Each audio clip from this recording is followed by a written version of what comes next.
Chile crece con la innovación, Chile crece con el emprendimiento, Chile crece con la educación.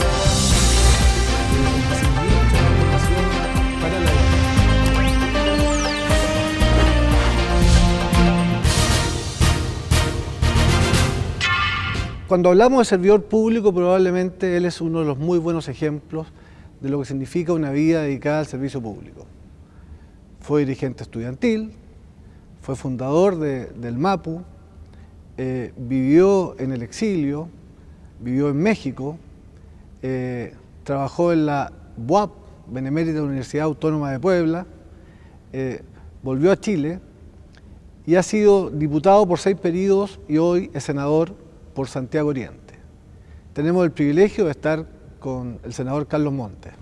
Bienvenido, senador. Muchas gracias por la invitación a este programa que ya ha ido adquiriendo su historia, su trayectoria. Cuando uno ve su trayectoria, senador, una vida dedicada al servicio público, ¿qué siente usted? Mire, esto tiene mucho que ver con la historia familiar, con la formación, y hay gente que piensa que uno está solamente con cierto poder y ciertas condiciones. Yo tuve problemas durante los 17 años de dictadura, yo no lo pasé muy bien, o sea, por distintas circunstancias, no siempre fue ser parlamentario y tener posibilidad de incidir en las cosas. Pero yo creo que es parte de los valores que uno tiene, de la vocación que uno tiene, y además que la ciudadanía me ha elegido, o sea, ha encontrado que yo puedo servir desde ahí. La posibilidad de haber estado en un puesto de ejecutivo siempre se planteó, era una posibilidad de haber estado en otro tipo de roles, pero al final he terminado desde el Parlamento tratando de aportar hoy día sobre todo a las grandes transformaciones que está empeñado el país. Cuando uno menciona su nombre no tiene anticuerpos, su nombre trae seriedad en los temas que usted maneja. ¿Cómo ve usted la coyuntura, no desde el punto de vista de lo que se está discutiendo hoy, sino que más en el largo plazo, las transformaciones del país, un país que tiene que estar jugando un juego global, pero que tiene que tener equidad, que tiene que tener identidad? ¿Cómo ve usted esa coyuntura del país en ese marco? Mire, yo creo que es bueno ubicarlo en un marco internacional, además, porque la crisis que hubo en 2008, 2009 en Estados Unidos, en Europa, y todo el cuestionamiento al capital financiero, el rol, los riesgos que representa, ha generado un debate nuevo, incipiente todavía, y buscar otras alternativas de crecimiento y desarrollo. No podemos vivir solamente de una economía básicamente financierista, como dice Ricardo Freund Davis. Tenemos que ir produciendo más bienes, tenemos que ir generando capacidad de procesar los recursos naturales, capacidad de desarrollo del capital humano, la tecnología, en fin. Yo creo que hay un mundo que ha cambiado. Además, en Chile se agregó una cosa, que mucha gente salió a las calles a decir, mire, no nos gusta la sociedad que se construyó después de la dictadura, no nos gusta y queremos una sociedad con menos abuso, más equitativa, y que realmente haya más preocupación de unos por otros. El nosotros pasa a jugar otro papel y no cada uno preocupado de sí mismo nomás. Y eso yo creo que llevó a que la presidenta Bachelet, cuando planteó su candidatura, planteó como una candidatura de transformaciones profundas en ejes bien concretos y bien fundamentales. O sea, esto de hacer una reforma tributaria no es una reforma tributaria solamente, es afectar una manera de distribuir el producto del país, y por eso que se busca captar muchos recursos, 8.200 millones de dólares, pero además terminar con toda una línea de privilegios y de franquicias, porque nuestro sistema tributario está lleno de privilegios y franquicias. Se estima solamente en franquicias de 1.200 millones de dólares los que hay ahora, pero los privilegios del FUT, que tanto se discute ahora, es un sistema, es un gran premio al capital grande que invierte, y además lleno de forados y posibilidades de eludir impuestos, y en fin, eso es un cambio bien estructural. Y además plata para educación, y después la reforma educacional, que también es alterar una lógica de un sistema. Ahora, cuando uno piensa en cambios, hay como varias facetas del cambio. Por un lado está cómo se busca la equidad, ¿cierto? Por otro lado está cuáles son los instrumentos, qué herramientas, cómo se introduce la modernidad, cuál es el grado de innovación que tenemos para ser creativos y usar herramientas distintas. ¿Qué piensa usted, senador, en términos de, ¿somos en Chile un país innovador? Mire, los intentos que han habido, los proyectos, algo se avanza, pero no estamos ni mucho menos a la altura de un país de $20.000 per cápita. O sea, yo creo que nos falta pegar un salto Quizá aquí lo que falta es un rol mucho más proactivo del Estado en esta materia, no solo por la línea de la franquicia tributaria a quienes hacen investigación y desarrollo, sino que también asumir de que hay áreas que tenemos que asumir de una manera mucho más creativa y que se requiere un acuerdo público-privado. Todos los años que llevamos hablando de la energía solar, por ejemplo, ¿y qué ha pasado? O sea, ¿en qué está? Está muy atrasado, o sea, esto deberíamos estar en otro... Eso suponía un entendimiento público-privado distinto y un Estado que pudiera jugar un rol no puramente subsidiario, sino que tomara iniciativa. ¿Para qué hablar del tratamiento de los residuos cuando uno ve en varios países latinoamericanos que ya están produciendo energía a partir de los residuos? Y nosotros no estamos produciendo energía a partir... Hay un proyecto piloto ahora en el sur y en distintos lados, pero no hay nada muy definitivo, nos falta... Colombia es un buen ejemplo. Colombia y Ecuador también, y varios, o sea, falta tomar decisiones de esto como sociedad, y yo creo que en esto puede haber mucho más acuerdo que lo que se cree, pero hay una cuestión ideológica que dice el Estado no puede incursionar en cierta iniciativa, esta idea del Estado subsidiario, el Estado solo, y eso nos ha rechazado en esas dos áreas. Y en el campo de la pyme nosotros tenemos un atraso en la modernización del parque tecnológico de buena parte de la pyme. Yo siempre pongo el ejemplo de los talleres mecánicos. Los talleres mecánicos están con tecnología de, no sé, 30, 40 años atrás. ¿Y por qué no pasan a tener otra tecnología? Porque falta una decisión política, no es solo un problema económico, porque cuando en Italia la crisis del 2008-2009 dijeron mejoremos el parque tecnológico de la pyme, en ese momento un país que lo tiene mucho más moderno que el nuestro, se puso una ley que fue la ley Sabatini, que era una manera de incentivar el cambio, y con un periodo de gracia para pagar, con crédito, con periodo de gracia para pagar, bastante largo y con crédito bajo. En fin, el objetivo era modernizar, en ese caso allá la pyme. Tratamos de que eso se hiciera acá, pero acá de repente hay como autoinhibición del rol que debe jugar el Estado en ciertas áreas, ¿eh? Y le hemos mencionado tres: producción de energía, todo el tratamiento de residuos, modernización de la pyme. Ahí se requiere otra forma de hacerlo. Y probablemente es toda la cadena, porque al final, cuando uno ve en el caso de los talleres mecánicos que usted comentaba, no solo los talleres se quedan atrás, sino que también hay todo un efecto de las escuelas técnicas, no tienen tecnología como para, entonces los técnicos, los jóvenes que salen de una escuela técnica usan motores Peugeot del año 74 para desarmarlos, digamos, y no son agentes innovadores cuando salen al mercado. Sí, yo creo que todo el tema de la educación técnica y profesional es un temazo. Yo personalmente a esta altura, aquí no ha sido problema de falta de recursos. La educación técnica y profesional ha tenido recursos en el Ministerio todos los años y le sobran los recursos. Si gasta el 20% de los recursos que tiene disponibles, es mucho, 20, 30. Pero hay un problema de que no hay un proyecto país en esta materia, que tiene mucho que ver con tener o no tener política industrial. O sea, porque un país con política industrial se preocupa de preparar. Pero además tenemos rigidez en todo lo que es formación, porque, o sea, está claro que tenemos déficit de buzo en profundidad. Está claro que tenemos déficit en una serie de aspectos, hasta de personas que trabajan en los hospitales como técnicos, faltan personas. Entonces nos falta como mucho más decisión para enfrentar los déficits, que están claros cuáles son, porque lo han estudiado las propias empresas, han habido comisiones. Entonces nos falta decir ya frente a esto, a nivel secundario vamos a hacer esto, a nivel superior vamos a hacer esto otro, y en capacitación vamos a hacer... Nos falta en materia de educación técnica profesional una voluntad mucho más industrial, mucho más industrializadora, y como que se cree que vamos a seguir viviendo mucho tiempo de los recursos naturales, del retail y del sector financiero. Necesitamos darle densidad a nuestro aparato productivo, y eso supone una vocación industrial. ¿Qué pasa cuando hay estos ejemplos que estamos hablando, pero hay muchos otros, que son como necesidades que si uno junta a 5 personas inteligentes, digo yo, en una sala, queda claro lo que hay que hacer. Pero socializarlo, llevarlo a la práctica, ¿en dónde nos entrampamos en eso? No, yo creo que aquí había una cuestión básicamente ideológica. O sea, una idea de que el Estado no puede hacer cosas que incluso en la historia de la propia dictadura lo hizo. O sea, cuando la dictadura decidió expandir el 701 en materia forestal, o cuando decidió incentivar de alguna manera el sector del salmón, o sea, incursionó en área industrial.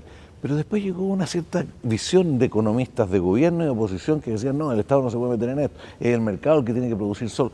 Pero hay cuestiones, como por ejemplo la energía solar, que no basta con la decisión del privado, porque el ciclo de la utilidad es muy largo, ¿eh? Entonces requiere combinar esfuerzo público y privado y de otra manera.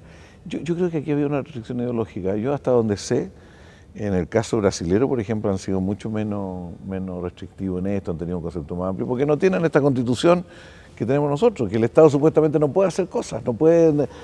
Si la gente no sabe cómo el concepto de Estado que tiene nuestra Constitución nos limita hasta para que el Estado tenga una red de hogares para adultos mayores. Porque se supone que eso lo hacen los privados y el Estado solo subsidiariamente y no lo ha hecho. Estamos atrasadísimos respecto al resto del continente. Y así en otras cosas. Por eso la discusión constitucional es pertinente en esta y en otras materias.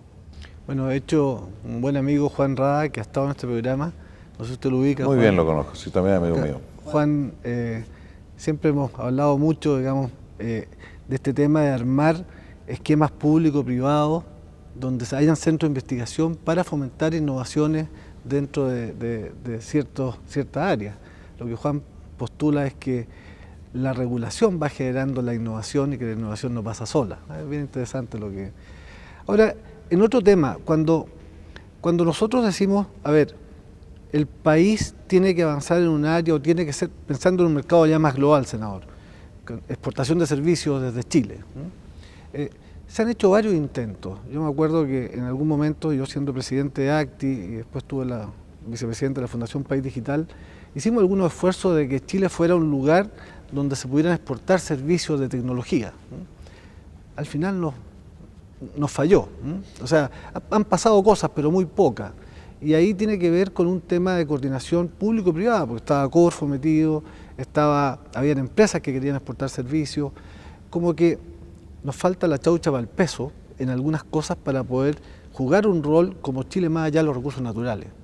Y yo creo que quizás hay un prejuicio, y ahí me gustaría saber su opinión, de que Chile tiene que hacer cosas de mayor valor agregado en torno a los recursos naturales principalmente. Y usted daba un buen ejemplo, el ejemplo de la energía, digamos, de otro tipo que no necesariamente tiene que ver con recursos naturales. O sea, ¿qué se puede hacer en eso? ¿Qué se puede esperar? Yo estoy convencido que aquí hay un problema de voluntad política, primero. O sea, y que como país vamos decantando nuestro proyecto de país. O sea, como nos hemos tenido un ciclo ahora de precio de cobre muy alto que nos ha dado mucho respiro y hemos crecido y ha habido niveles de consumo altos, en fin. Pero uno dice, hemos aprovechado este periodo de vacas gordas para generar condiciones para un momento en que el cobre no sea tan importante o tenga un sustituto o cualquier cosa. Y uno diría no. Y cuando Andrés Velasco, ministro de Hacienda, le pide a Hausmann, el director de desarrollo de Harvard, le dice, critique a Chile como opera, y la crítica viene por el lado de decir, mira, qué increíble que este país en este nivel de desarrollo, con este nivel de producto, tiene tan poca densidad industrial, tan poca densidad en sus cadenas productivas. O sea, hay algo que no está funcionando bien. Y eso yo creo que es como confiar mucho en la espontaneidad, con que las cosas como que salen solas, que el mercado produce ciertas cosas. Hay cosas que produce el mercado y otras que no las produce el mercado. Entonces se requiere una lógica pública o privada, y yo creo que en eso tenemos que discutir. O sea, hoy día las propuestas industriales son muy pocas, las propuestas en esa perspectiva. Recién estuvimos en el debate de la reforma tributaria. No quiero nombrar a los gremios, pero fueron gremios a hablar sobre la cuestión tributaria y nunca dijeron que ellos querían desarrollar una perspectiva industrial, y nos dijeron por qué no se estimula de una determinada manera este sector y se buscan incentivos virtuosos. Era más proteger lo actual. Que tenían en el momento, ¿no? Y eso es bien, pero si uno mira, las franquicias tributarias que hay en Chile están para otros sectores, no para el sector industrial. Para básicamente el sector de capital financiero, el que más franquicias tiene, o sea, el que más posibilidades tiene, y otras cosas. Pero hacia la industria, ¿qué estamos haciendo en serio a eso? Esto es un debate que en Chile está recién empezando. Hay mucho de hacer la pasada, o sea, como mentalidad, el negocio fácil, no la cosa elaborada que tiene más, a lo mejor no hemos acostumbrado a la...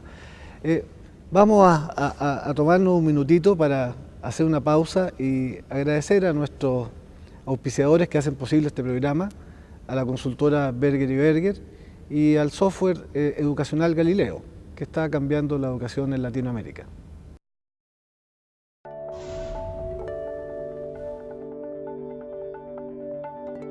Cuando yo entro a Galileo, juego, estudio, hago evaluaciones. Es que a veces hay páginas que sirven para estudiar, pero son así súper aburridas.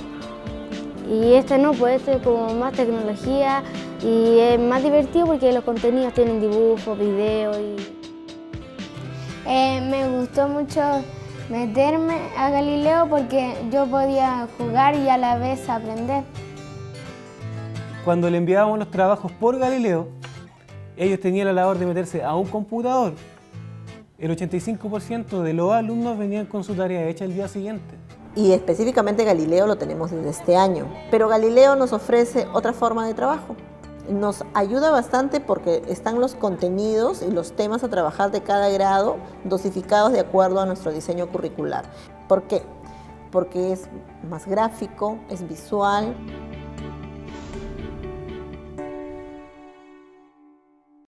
Aquí estamos en una interesante conversación con el senador Carlos Montes. Estamos hablando un poco de los desafíos de Chile, más allá de la coyuntura, desde el punto de vista estratégico, para cómo insertarse en un mundo global competitivamente, guardando también los equilibrios de equidad, de identidad que el país requiere. Senador, cuando hablamos de grandes reformas, como que las reformas uno echa de menos en esas reformas, lo que le decía, algunos aspectos innovadores, ¿no? Cuando estamos hablando de educación, por ejemplo, y sabemos que hay un proyecto muy importante para la Facultad de Pedagogía, para reforzar la Facultad de Pedagogía, y hay 11 facultades de pedagogía que cada una de ellas ha obtenido un grant de $3 millones y tienen sus proyectos de convenio de desempeño, y prácticamente hay 0 proyectos de tecnología dentro de la pedagogía, cuando están formando profesores que van a ejercer en 2020. Entonces, ¿dónde está la sensación, dónde está el cuestionamiento de mirar lo que se requiere hoy cuando estamos hablando de futuro? Entonces, hoy día van $33 millones a Facultad de Pedagogía sin innovación, porque es como darse vuelta sobre lo mismo, es como darle una vuelta más a la tuerca, más que mirar a futuro. ¿Qué se puede hacer sobre eso? Hay un tema de mirada, hay un tema de algo disruptivo. ¿Qué se puede hacer en torno a eso? Bueno, esa es la discusión que está el país hoy día, porque cuando uno habla de una reforma estructural en educación son 3 aspectos. O sea, uno es lo que se está diciendo, qué es lo que es educación, qué es lo que es calidad de educación.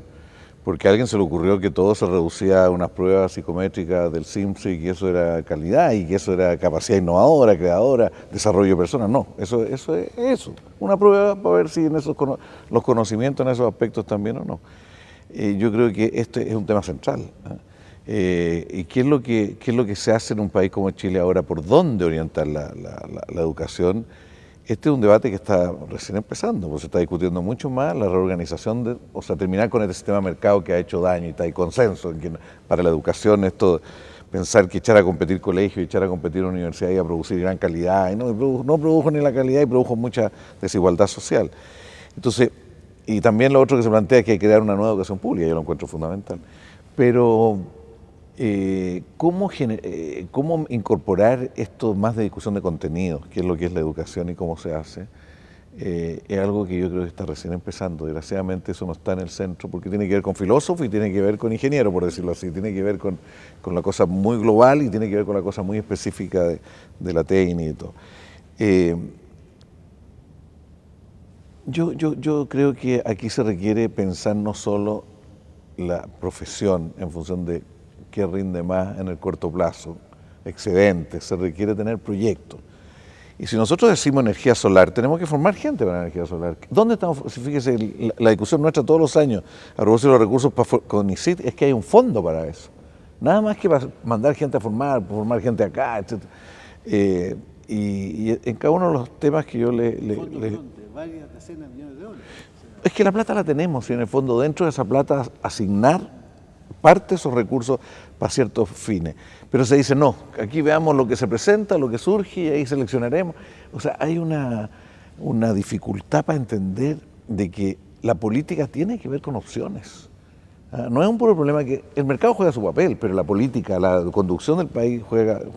O sea, que hoy día tengamos en el país 5 sismólogos, uno dice el país más sísmico del mundo, que esté con 5 sismólogos y todos los sismólogos chilenos están repartidos por el mundo como grandes talentos, pero no están acá. Entonces uno dice, ¿por qué? En fin, hay hartas cosas que nos falta recuperar la capacidad de tener proyecto país, que no necesariamente es de unos contra otros, sino que son distintas visiones del crecimiento. Yo creo que el tema tecnológico, el tema del crecimiento, el tema de la innovación, hay que ligarlo a proyectos de desarrollo y no en general solamente. Yo no creo mucho. A mí lo de los clústeres me gustaba, porque era jugarse por ciertas cosas. En el gobierno de Sebastián Piñera se interrumpió completamente eso, se detuvo porque otros dicen, no, si aquí el mercado, ¿cómo puede tener apuesta el Estado? ¿Cómo te apuesta en ese caso asociada a los privados? Entonces usted me pregunta, ¿qué es lo que falta? Falta un Estado con más decisión y un privado que asume de otra manera lo público-privado. O sea, yo creo que los grandes grupos económicos, los que han ganado en este país, ¿quiénes han sido los que han ganado? ¿Por qué ha crecido Chile? Son tres, es todo lo que tiene que ver con recursos naturales, todo lo que tiene que ver con comercio, retail y el sector financiero. Son los tres pilares del crecimiento. Y los tres ya están, bueno, ganan mucha plata y están como tranquilos, y hacen innovaciones dentro de... Pero yo creo que ahora hay que exigirle, esto es parte del debate de la reforma tributaria y es parte del debate del FUT, porque ellos eran premiados por cada cosa que hacían, eran muy sobreestimulados con los impuestos no pagados y con otras cosas. Bueno, ahora se trata de diversificar eso. A mí me parece que la pyme requiere un nuevo impulso también. En algún momento uno dijo ya Sexma viene un impulso, va a generar un sector exportador de apoyo, pero algo ha pasado que tuvo un impulso en algún momento, pero que eso no sigue. Y yo no le quiero echar la culpa a los empresarios, nada, es un problema de todos, y particularmente de la política. Cuando hablamos de innovación, y para cerrar este punto, también uno echa de menos, o sea, por distintos motivos estoy ligado a realidades de otros países. La BOAP, en la BOAP estuvo usted, ¿no? Yo es cliente de Galileo, uno de nuestros auspiciadores trabaja con la UAP. Entonces, conociendo las realidades de México, colombianas, peruanas, hay como un énfasis muy grande en la tecnología en la educación. Hay una gran discusión Entonces aquí uno echa de menos en Chile que no se usen. O sea, la secretaria de Educación de México me decía, la maestra Alba Martínez, me decía Fernando, la principal causa de deserción de la educación secundaria mexicana es que los jóvenes se aburren en el aula, o sea, en el salón, como dicen ellos. Entonces, como que hay ahí hay discusiones, hay temas de innovación y yo no sé, me da mucho gusto escuchar su opinión, senador, y ojalá uno pudiera sentir de que hay gente que está pensando en eso, que está actuando en esos planos, más allá de la contingencia, porque como usted dice, son temas país. Sí, es curioso lo que ocurre acá en Chile, porque yo he leído comparar los profesores chilenos con de otros países, los insumos educativos, la tecnología, y Chile está claramente por delante de muchos países, incluso países que tienen mejor educación que la nuestra, pero nosotros estamos más dotados de instrumentos tecnológicos, profesores con más postítulos. Entonces, ¿qué es lo que pasa? Yo veo que ahora con la subvención escolar preferencial han habido varios municipios que han orientado mal los recursos, se han dedicado a comprar pizarras multiactivas que quedan todas guardadas, que no están siendo usadas porque no se preocupan simultáneamente de hacerlo más endógeno, más interior. Entonces, no es un problema de recursos, no es un problema de instrumentos tecnológicos, es un problema de la dinámica de los procesos, de la forma de hacer. Yo creo que esta idea de que en educación lo único que importa es el resultado final y no interesan los procesos ha sido muy dañino. En educación, como en pocas cosas, interesa mucho el proceso. La manera de educar, la manera de asumir los temas, la manera de tener respuestas para los temas. Es tan importante como salir bien en una prueba final o no. Y que los profesores tengan espacio y tiempo y una vida, dignificar el rol del profesor, porque al final el pobre profesor pasa corrigiendo pruebas hasta alta hora de la noche, o sea, es una cosa como los profesores lo han dedicado aquí nuestra tecnocracia de un lado, de derecha e izquierda, no sé si de izquierda, pero lo ha dedicado a preparar la prueba del CIMSS y de la PSU, y eso es muy dañino, más que ser formadores. Si un profesor es antes que nada un formador que es capaz de recoger inquietudes, estimular inquietudes, y no solo prepararse para salir bien una prueba del CIMSS o de la PSU. Ahí vino un premio Nobel hace poco y analizó esto, un norteamericano, y dijo, esto tal como está solamente lleva a tratar de engañar a la prueba. Porque la prueba no es para prepararse para la prueba, la prueba es una manera de evaluar cómo van las cosas. De tomar la y temperatura. no ordenar todo en función de la prueba. O sea, hay colegios municipales o colegios públicos hoy día que los alumnos no hacen ni deporte, ni actividad cultural, ni nada, y no hay un proyecto más amplio, integral de desarrollo del ser humano, porque tienen que dedicar el tiempo a prepararse para el CIMSS o prepararse para la PSU. Entonces hay distorsiones que tenemos que discutir mucho y desarrollar mucho. Oiga, senador, estamos como terminando el programa y me gustaría hacerle una pregunta así muy abierta. ¿Cuál es su sueño para Chile? Mire, yo soy una persona que estoy contento con Chile y crítico de Chile. O sea, no es que el sueño, yo creo que tiene mucho más que ver con la manera en que nosotros convivimos, la manera en que una sociedad mucho más integrada, menos desigual. Nosotros estamos en niveles de desigualdad vergonzosos.